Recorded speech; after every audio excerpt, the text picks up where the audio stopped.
Chapter 1. Shan State, 1947 to 1966. Sayadaw U Zayathuta was born on Tuesday, March 25, 1947, in the devoted Buddhist family of Yu Mayat and Da Moon. He was the second son of 5 children, the other 3 siblings being younger sisters. He came from a low ridgetop village not far from Hesipa Township, Shan State in Myanmar, which was then known as Burma. A strange thing happened when Sayadaw was born. It would become a part of Kunhat village lore. I was born in our family home. As my mother was preparing to give birth to me, a nurse was called to the home to assist. When the nurse happened to step out of the room for a few minutes, I was born. As soon as I was born, I rolled across the room all by myself. When the nurse came back in, my mother told her that I'd been born. But the nurse didn't see me. She thought I'd disappeared, so she asked where the newborn baby was. She then saw me on the other side of the room. My mother told her that I'd rolled across the room all by myself. Years later, when I was a little boy, people would ask me about that. Everybody used to talk about it like some kind of miracle had happened in our village. Sayadaw would later describe his home village as having a pleasant climate and nice scenery. It looked like Switzerland, with 3 mountains above it. I came from a big village called Kunhat. We had about 200 families living there. There were actually 2 villages, a south village, which is where I came from, and a north village. The villages were very close to each other. It took about 90 minutes to walk from one to the other. Back then, the 2 villages shared the same school and the same temple. The temple was called Kunhat Temple. The only Mo-NK living there was the abbot Yu Muninda, who happened to be my uncle. 13 Las Vegas Sayadaw Shipa is the name of the nearby city, but I didn't live there. In those days, my village was part of Namsan, which in the Shan language means water shaking. It was mountainous there and could be very cold. In winter, we'd almost have ice. Eventually, the government changed things, and our village became a part of Hsipa. It's no longer considered a part of Namsan.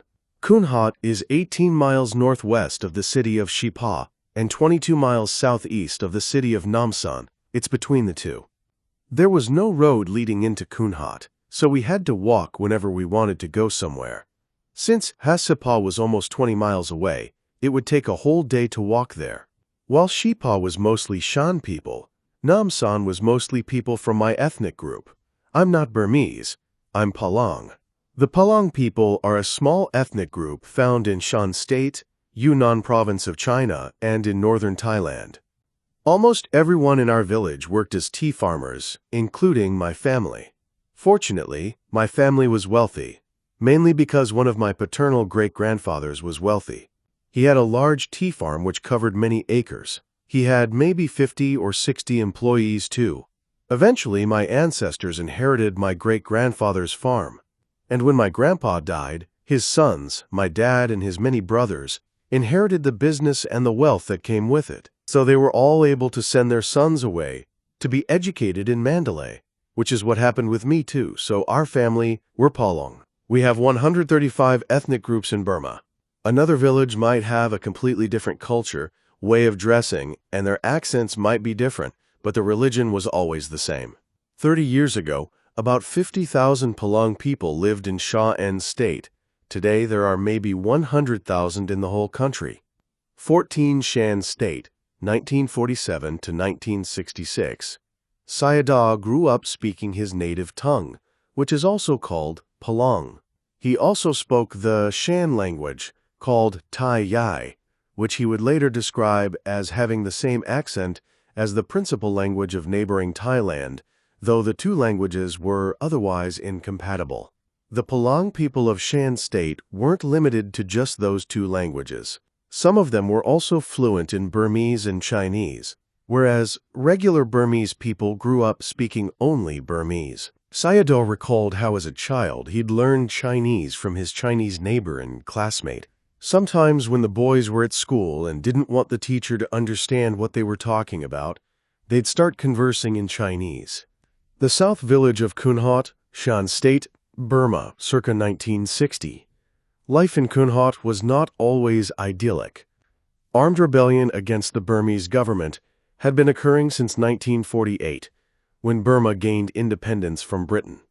The rebellions had largely occurred between ethnic-based groups and the Burmese army. In Shan State, the Shan people had been given the option in 1958 to split from Burma if they were not satisfied with the central government. Some of the Shan people accused government authorities of mistreatment, torture, robbery, rape, and murder. When the request to split was not honored, on May 21, 1958, an armed resistance movement began. It has continued for more than 715 Las Vegas Sayadaw decades. The conflict has been characterized as the world's longest ongoing civil war. The young Sayadaw witnessed some of the horrors of civil war while growing up in Kunhat. But it would be many decades before he spoke openly about some of the atrocities that took place.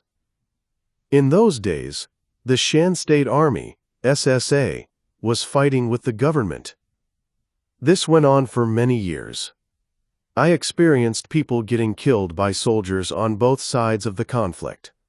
Sometimes, they'd announce that every man had to come to the temple. Whoever didn't come, they'd burn their house down, so everyone had to go. They had to stay there all day without food or water. Then they'd call people forward and beat them with big sticks. Sayadaw's father had become the leader of South Kunhat village when Sayadaw was 10 years old. He was a good choice to be the leader because he was well known and he could speak well. He was very smart and everyone liked him. Everyone in the village voted for him to be the leader. When he was young, my father had studied the Burmese language in Mandalay. Most of the village elders couldn't speak Burmese, so the people relied on him to communicate when outsiders arrived. We had a lot of Chinese people in our village too, so my dad spoke Shan, Burmese, and Chinese fluently. The Chinese people also relied on my dad for communication with the outside world. In the midst of the chaos and uncertainty of Kunhat life in those days, Sayadaw's father was an asset to everyone. In the early days, both sides of the conflict, the Shan people and the Burmese government, liked my dad.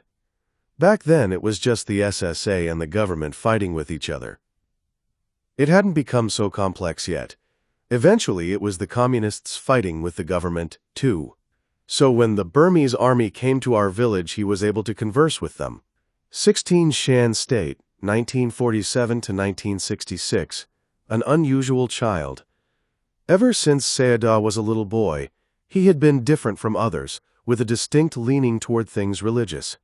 He'd later reflect that his earliest memory, from when he was only 4 or 5 years old, was that he'd had a gut feeling that he wasn't supposed to have been reborn in Kunhat village. I was very strange when I was young. Very strange. Ever since I was young, I was interested in religion. My mom used to pray every night for 1 or 2 hours. When I was a little boy, I used to sit next to her and listen to her chant. I memorized Itipi So Bhagava and so on when I was young, because my mom said I should listen to her chant every day. I was very interested in this. Itipi So Bhagava is a frequently chanted reflection on the qualities of the Triple Gem. It is a foundational reflection that has widespread use throughout Theravada Buddhism. Later, I liked to recite the 11 Parita chants, which I'd started memorizing when I was very young. There was Ratana Sutta, Mangala Sutta, Karanya Metta Sutta, and so on. I memorized all of them. Then, on every Buddhist holy day, I went to the temple and stayed the night.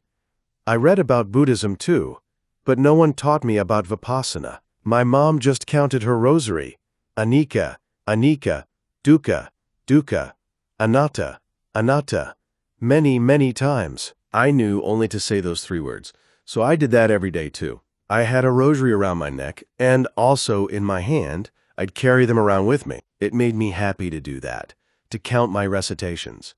Sayadaw also had a strong desire for education, deeply motivated to learn. We had just primary school in our village, no high school or even middle school in those days.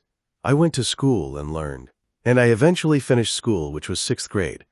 I was still young, 17 Las Vegas Sayadaw, around 11 years old, but I had no chance to go to the city to continue my education. My school teacher knew that I'd memorized all the books, about history, about Burma. And the teacher said to me, "I will take you to my home in the city and let you continue your education." My dad agreed to this, but my mom said, "Oh, I can't live without you." My mom was attached to me. I was attached to my mom too. I didn't want her to be sad, so I didn't have a chance to go to school in the city. It wasn't long before the good graces that Sayadaw's father found himself in as the village leader amongst the conflict between the SSA and the central government took a turn for the worse. Around 1960 or 1961, when I was 13 or 14 years old, everything changed. Now our people were also being threatened by these opposing groups. My dad ended up fleeing from the SSA after things got really serious with them. The leader of the North Kunhat village had already been killed, so they were coming for my dad next. He fled to Mandalay and hid out as a monk for 2 years in a temple that people in our ethnic group had built. The temple was only a 10-minute walk from the temple where I'd eventually live as a novice, Samanera. My dad was safe there because the SSA didn't come to Mandalay. It was a big city even then, and it was some 200 miles from Kunhat. About 2 years after Sayadaw's father fled to Mandalay, the Palang people managed to form a large militia of thousands of people to defend themselves, and the SSA moved on. The militia was also prepared to deal with any issues with the central government. With the SSA gone, my dad could finally return to Kunhat. 18 Shan State, 1947 to 1966. An unusual teenager. As a young boy, Sayadaw hadn't been interested in many of the things that usually capture a child's attention. Instead, he'd been drawn solely to religion and education. These interests followed him into his teen years, when he also eschewed interest in girls, experimentation with smoking or drinking, or being cool. Most teenagers had girlfriends or boyfriends, or they wanted to try drinking alcohol or smoking, but I never did that. I don't know why. My feelings didn't let me do it. I never smoked or drank, and from the time I was born until now, I've never ever said a single bad word, not even as a teenager. When someone did something that made me mad, I'd just cry. But I didn't say anything bad. I don't know why, but I never did. I became a vegetarian when I was a teenager too. This was very unusual for someone in my village. But it just didn't feel right to me that animals should die so that we could eat them. On Buddhist holy days, Sayadaw would go to the temple and observe the 8 precepts. Everyone there would be 70, 80, or 90 years old, maybe 50 men, and about 90 women, a lot of people, and I was the youngest one there. Around 4 to 5 p.m., we would take the 20-minute walk from the temple in the middle of the village to the 200-year-old pagoda at the other end of the village. I would be the last person in the line because I was the youngest. As Sayadaw would later explain it, ever since I was young, I used to read the Dhamma books, count the rosary, do the chanting. It's been my life. My grandfather taught me how to read Buddhist scripture in Thai Yai, which is a language spoken in Shan State. I studied 1 hour a 19 Las Vegas Sayadaw night for 7 nights, and then I was able to read the Thai Yai scripture. But then, tragedy struck Sayadaw and his family when his mother died suddenly of a vague illness. Decades later, he wouldn't have much to say about the loss of his dear mother. In those days, there were no doctors or clinics, so even a minor illness could be fatal. Sayadaw's 2 grandmothers were still living in Kunhat. His maternal grandfather had passed away when his mother was young, but Sayadaw spent his teen years under the male mentorship of his father's father, with whom he'd grown quite close. His grandpa soon started to teach him how to tell people's fortunes and read horoscopes. Sayadaw was fascinated. In time, he began to study books about fortune-telling and eventually learned a wide variety of methods, including palm reading, Cairo, Hindu and Burmese techniques, and forecasting fortunes based on the stars and planets. For the ignorance of people, Sayadaw was once talking to a student about the Buddha's great compassion for the ignorance of people. There's a story about the Buddha to be appearing in the world as the rich nobleman-turned-hermit Sumedha during the lifetime of Dipankara Buddha. a Buddha who lived on Earth some 100,000 world systems ago. Sumedha knew that because of the paramai that he had already developed over his countless lifetimes, if he listened to a single sentence of Dhamma from Dipankara, he would gain arahant and never again be reborn. Sumedha pondered this. Why should he overcome suffering just for himself when there were so many others that he could help? So he chose not to listen to Dipankara's Dhamma 20 Shan state, 1947 to 1966. Over the next 4 eons and 100,000 worlds, the former Sumedha was reborn as animals and in other realms of existence. He endured a lot of suffering over many lifetimes. But over time, the Bodhisattva developed his meditation and continued to develop and perfect his parami until he eventually gained supreme enlightenment and became our Buddha. The Buddha then spent the rest of his life teaching others how to overcome their suffering. Why? Because of his great compassion. Should we do that too? Asked the student. It's a personal choice. But I don't want to be a Buddha. If possible, I will overcome all kinds of suffering soon. Sayadaw explained to the student that Mahayana and Theravada Buddhism differ in that, with the former, everyone wants to become a Buddha in order to help others. Mahayana consists of 2 words, Maha, which means great, and Yana, which means vehicle, or going. So Mahayana is considered the great vehicle because you enter Nibbana as a Buddha rather than as an arahant. It's a bit like wanting to be a doctor instead of a businessman. The student pondered the master's simile. Sounds good. But it's impossible for everyone to become a Buddha. After a moment, the student responded with another question. What would happen if someone attained Sotapanna, but was reborn during a time that the Buddhasasana no longer existed? The teachings are in your heart. If there's no Buddhasasana in the human world, you could go to another one of the 31 realms of existence, maybe to a celestial or Brahma realm, and attain arahant there. 21. Las Vegas Sayadaw. It would be easier and faster in one of those realms because you wouldn't have to worry about paying bills, taking showers, or going to the toilet. You'd have more time to practice. Vanity and threats. Although Sayadaw had been drawn to his family's Buddhist religion since he was a young child, an unexpected bit of teen vanity prevented him from entering monastic life at first. It was very difficult for me because ever since I was young I didn't talk much. If I did talk to a woman, I didn't make eye contact. I felt it didn't look good for me to do that, because we should have eye contact when we talk to people. But I just looked down. I didn't like to be around a lot of people. I was very strange. The abbot of the temple in my village, Umuninda, knew how I was. When I was about 14 or 15 years old, he'd said to me, "You're not like others. You should become a novice monk." He knew I didn't want to go to parties or big gatherings. I just stayed home. I liked to sing and play the violin at home sometimes. I also liked to play mandolin and banjo, which I'd learned how to play while in the music program at my school. Sayadaw thought a lot about what his uncle had said. I wasn't really attached to anything else, but I'd think about shaving my head. What would I look like? I was a teenager, of course, and I thought it would look funny. I thought about this for 3 or 4 years. Then, when I was 18 years old, Umuninda again encouraged me to become a novice. I finally realized that my appearance didn't matter, and so I decided to become one. Simply making the decision to become a novice wasn't enough. He still needed to get his father's permission. 22 Shan State, 1947 to 1966. So at 18 years old, I told my aunt that I wanted to become a novice that year. She said, No, your father will not allow you to do that." It was unusual for children or young people in the village to become novice monks because they were needed on the family farms. But I'd already planned to do it. I had already learned a lot, and I had all the parita memorized, so I felt that I simply had to become a novice that year. My mind was made up.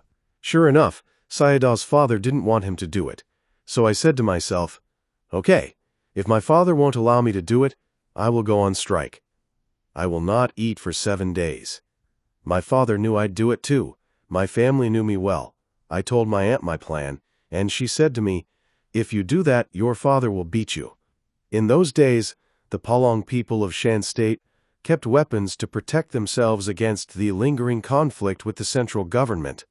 The high-ranking local officials had told the people to have pistols, showed them how to use the weapons, and cautioned them to be ready when the government came. The villagers would even sleep with pistols under their pillows.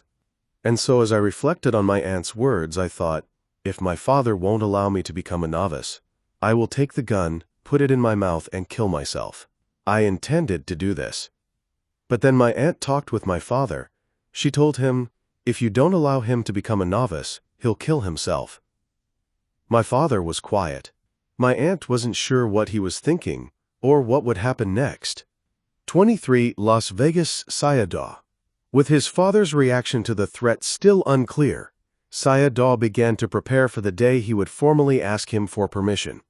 When the time came, a week before Vasa, I went to the garden, picked 3 flowers, and requested my father's permission to be a novice.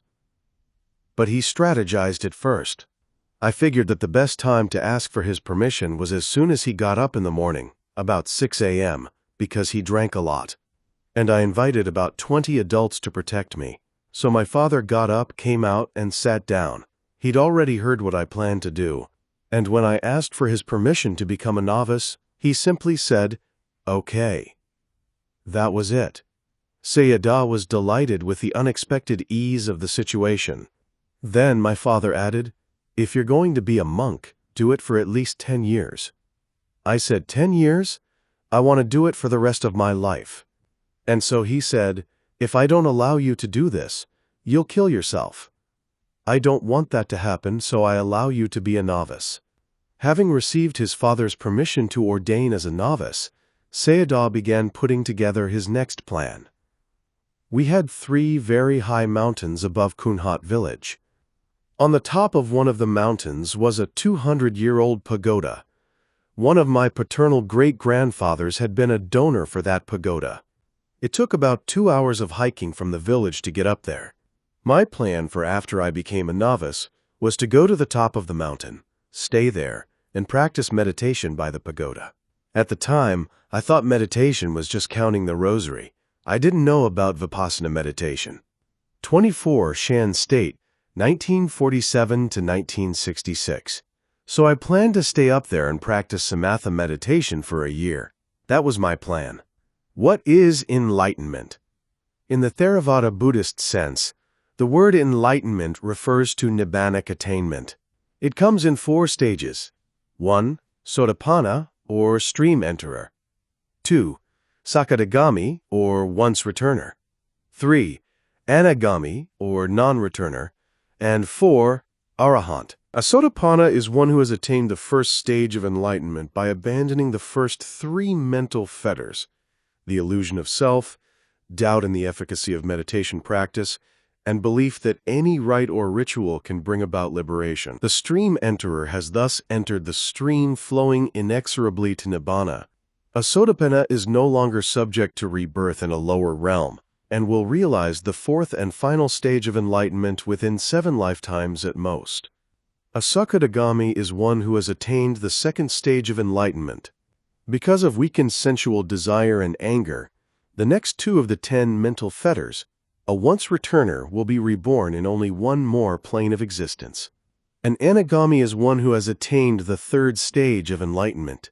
He or she has uprooted the defilements of sensual desire and anger, but may still experience defilements such as restlessness, conceit, desire for rebirth in material or immaterial realms, and ignorance. A non-returner will experience rebirth in one of 5 Brahma realms, where he or she will attain final enlightenment. An arahant, literally a worthy one, is one who has uprooted all the defilements and experiences, no more mental suffering through penetration of the 4 noble truths and the abandonment of all mental fetters. Having attained the 4th and highest level of enlightenment, the culmination of the Buddha's training, he or she will not be reborn again in any form, passing entirely into the unconditioned state upon death. 25 Las Vegas Sayadaw. The 200-year-old mountaintop pagoda above Kunhat where Las Vegas Sayadaw planned to spend a year practicing meditation as an 18-year-old novice. Construction of the pagoda had been sponsored by one of Sayadaw's wealthy paternal great-grandfathers. Unfortunately, Sayadaw's plan never materialized. Going forth around early July 1965, just before the start of Vasa, 18-year-old Sayadaw finally entered the monastic life as a novice. He was ordained by his uncle, Umuninda, the abbot of Kunhat Temple, and given the Buddhist name Zaya, which is the Burmese equivalent of the Pali word Jaya, or Jaya, meaning victory. But when I became a novice, all my friends, 17 people, became novices too. They followed me. I couldn't leave them, so I had to stay with them for 1 year. So for that first year, my plan to meditate on the mountain fell through. Umuninda didn't know much about meditation anyway.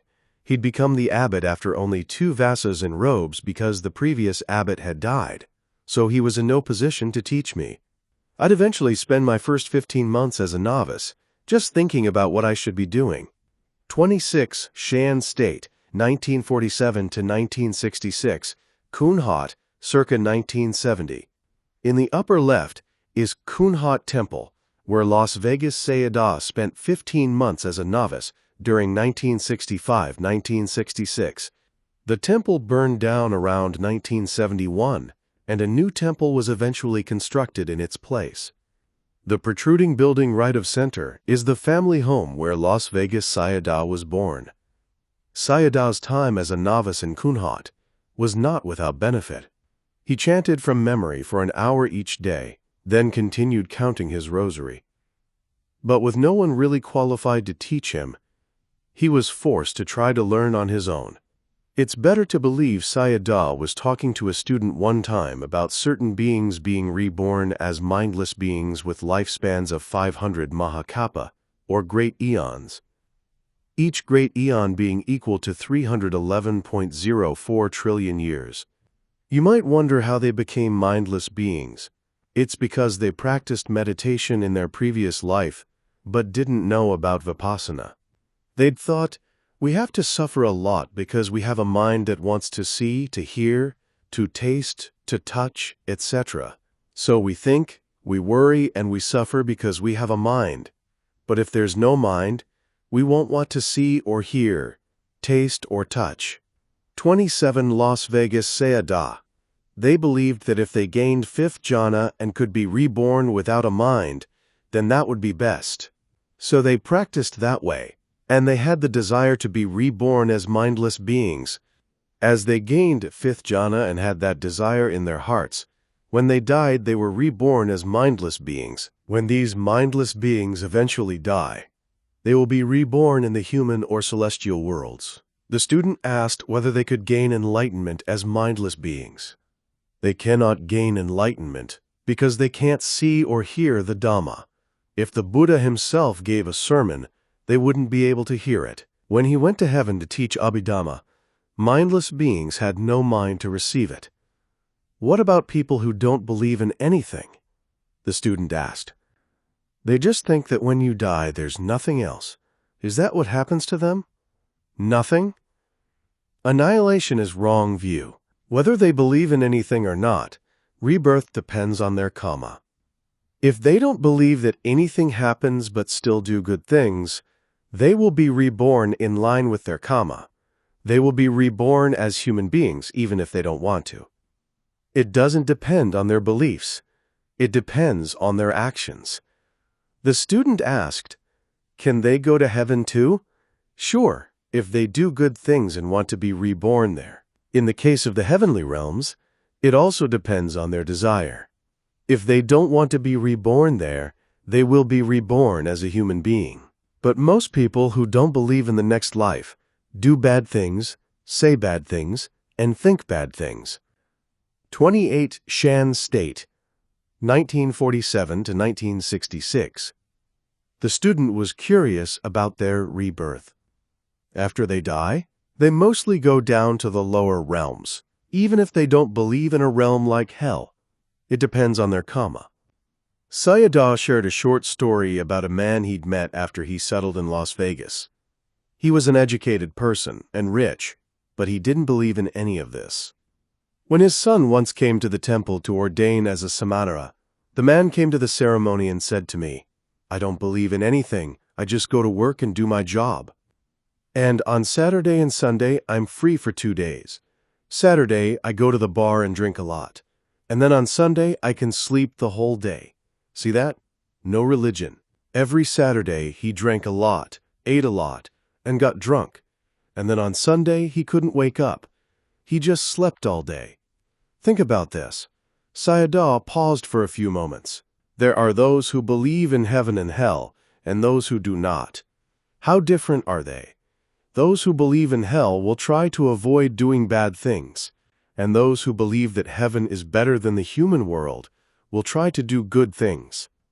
If you don't believe in a future life, and just think, "I'll just enjoy my life and do whatever I want to do," then what follows is lobha, dosa, and moha, without any self-control. It doesn't really matter whether we believe in a future life. What ultimately matters is our karma. But it's better if we believe, and then we know to stay away from fire. It's common sense, right? 29 Las Vegas, Sayadaw continued. I hear a lot of people who say they don't believe in heaven or hell because they can't prove it. These people tend to have very little wisdom. Most people who believe in a future life, in heaven or hell, will do good things. But as for those who don't believe, perhaps think of someone whose job or hobby is to kill animals every day. They're not concerned about bad karma. Before they die, all these bad deeds will appear to them in a vision, and they will be reborn in a plane corresponding to that karma. 30.